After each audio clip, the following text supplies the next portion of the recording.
Alright guys, I'm back here with Jay in Portland, Oregon. How's it going, Jay? What up? How old are you, sir? 47. 47. Are you from Portland? Yeah. Are you currently homeless? I'm housing impaired, yes. How did it begin?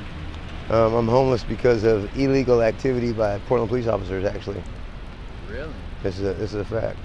Verifiable by appellate court case, Lipka versus Oregon, September 1st, 2021. The decision came out by the Oregon appellate court that the police did, without probable cause, come to my house, unlawfully arrest me, detain me, and then I ultimately was unlawfully incarcerated for 30 months.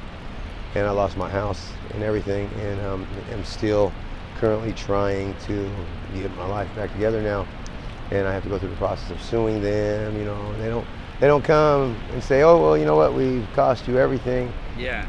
We're gonna rectify the problem for you. They make me go through all the they make me go through all these hoops now. You know, as if going to prison for 30 months and then being on a parole I shouldn't have been on, and having someone attempt to murder me with a machete. That's what the scar is on your face? That's a machete to my face, yes. By someone that was hopped up on dope out here. Dang, what was it that they falsely accused you of? Well, so they came to my residence to an open 911 call, meaning 911 had got called, but nobody was on the line. They responded. There was an argument between household members. They assumed I had criminal history, right? And someone said there was a gun in the house.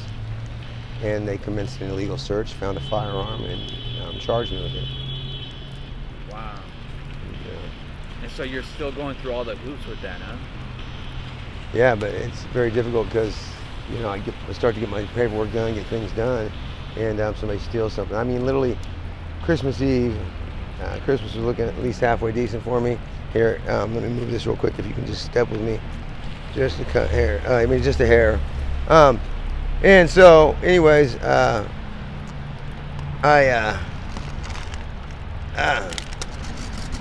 okay, now, yeah, so I'm still dealing with it. And the whole thing is that New Year's Eve, I had got a sleeping bag, I had a tent. Though I'll never put a tent up, probably. I never have in 3 years. I'm not on a camping trip. And they grow roots. Somebody stole all my stuff. All my clothes, my money, everything.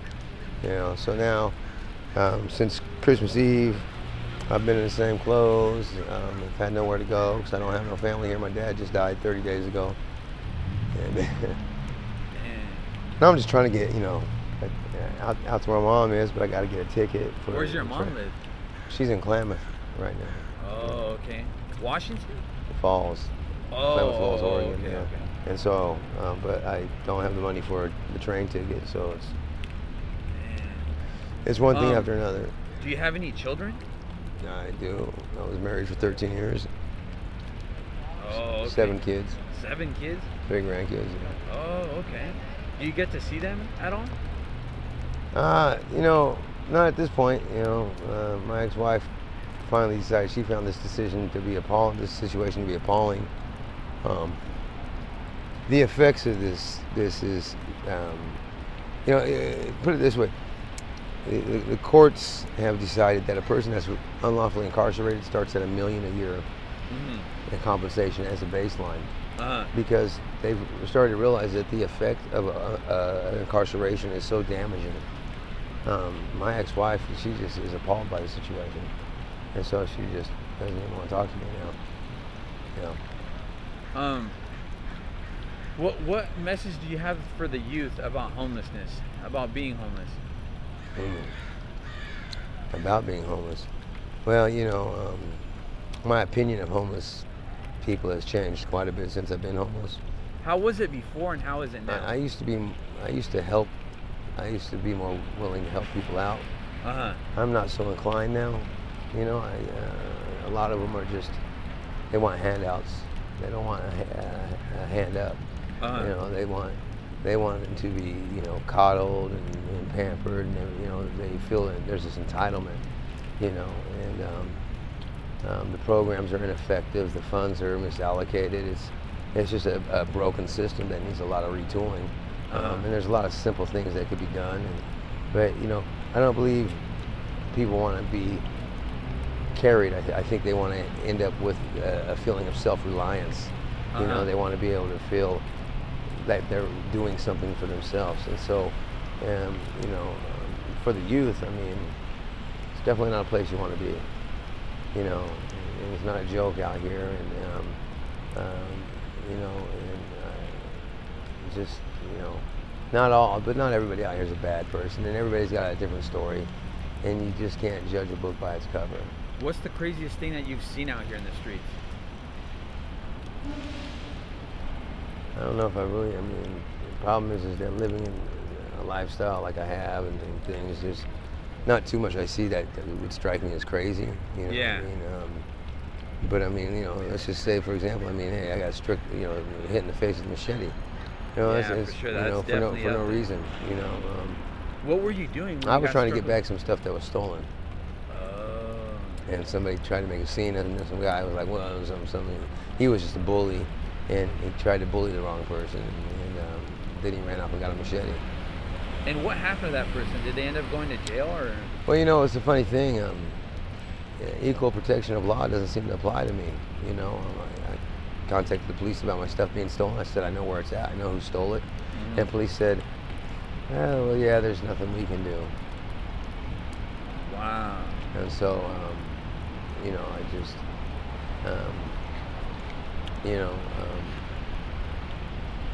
know, I mean, it's really, it's really a trick question, because there's nothing you can say to the youth about homelessness. You know, I mean, they should know it's not a place they want to be.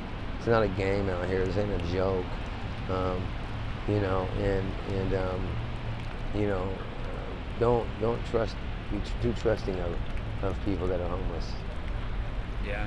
You know, and I hate to say that, you know, because I'd like people to be able to, you know, be more trusting, but I mean, I've had too much stuff stolen, you know, stuff that's irreplaceable. How do you feel that homeless treat other homeless? It's horrible out here. I mean, they're just, you know, in prison, you know, nobody likes a jailhouse thief, and that's pretty much what these people are. They steal from each other, you know, and then they go sell it, you know. A lot of the stuff that people donate, right? You know, basically everything that I got that was donated or given through like the warming center and stuff, right? Somebody stole it from me so they could go cluck it for drugs.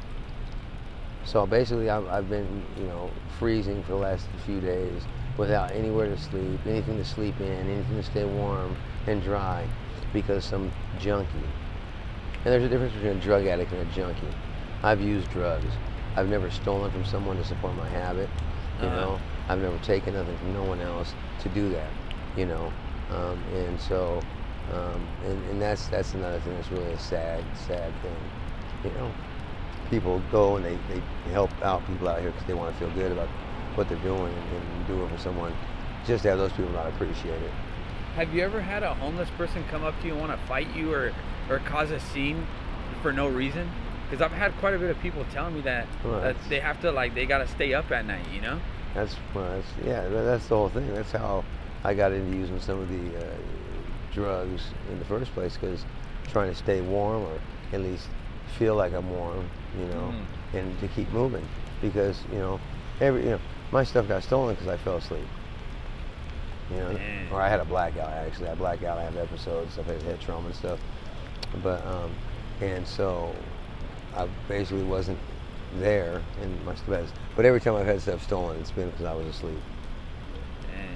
Yeah, that's pretty much like what I hear from everybody. You know? Yeah, they wait. They wait. Yeah, when they're asleep. They wait for the opportunity. Or somebody will sell you something, and then what they'll do is they'll wait for you to go to sleep so they can steal it back, and then go sell it again. It's disgusting. I mean, I find it to be disgusting, and and so you can say I'm not very liked, you know, but most people that tell the truth aren't liked very much.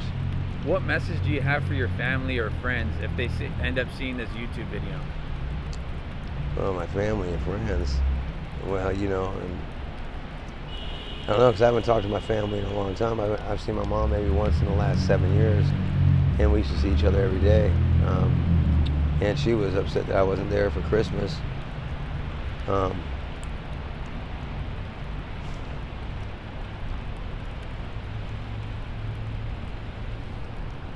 I don't really have a message. You know, I mean, you know. Okay. I love them. Think about them. But you know, they got their lives. They live what they live, and they do what they do. And if they judge me or think what they want to think or assume or want to believe things, all I can say is that no one has any place to say something about what's going on in my life, because none of them know, because they haven't been in my life in over 7 years. So. Do you have an email or a phone number where people get a hold of you with donations? I did have a GoFundMe page because of because I was just trying to get some funds to get stable so I could get back, because I used to work on turbine fans and stuff. Oh, I mean, I used to okay. make $1,800 a week after taxes. Oh wow. I mean, this before going to prison. Yeah, like you were saying that affected. Yeah, I mean, and so. And you don't have the GoFundMe anymore? I don't have access to it because my cell phone was stolen, so I'd have to start a new one. I mean, I do have a message phone and a phone that could be contacted. It's 541-219-0333. And I am a person that, oddly enough, I have principles and morals. If something is given to me for something, I use it for that. If I say this is what this is for, that's what I use it for.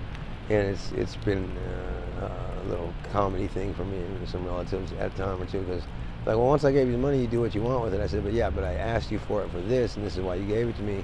So if I go use it for something else, that'd be dishonest. Right. Right, for sure. Yeah, but yeah, so what I definitely have for adults and parents: quit giving kids mixed messages. For sure. I mean, seriously. Seriously. Lastly, would you be okay with me posting this on my YouTube channel, sir? I mean, I'm an open book. I don't care. I appreciate it. Thank you, sir. God bless everyone, man. Have faith and a good New Year. Thank you, sir.